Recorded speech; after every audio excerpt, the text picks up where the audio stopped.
To start or stop, connect the device's platform service in Windows 10 Home.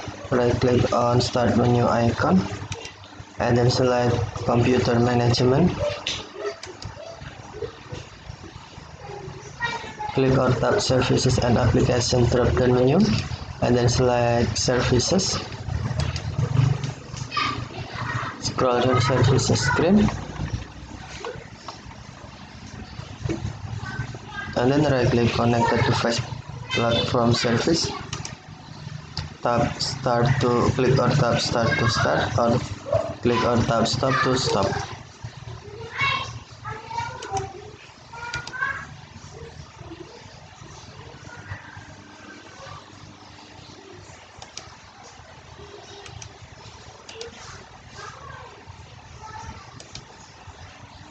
This service is used for connected device platform scenarios.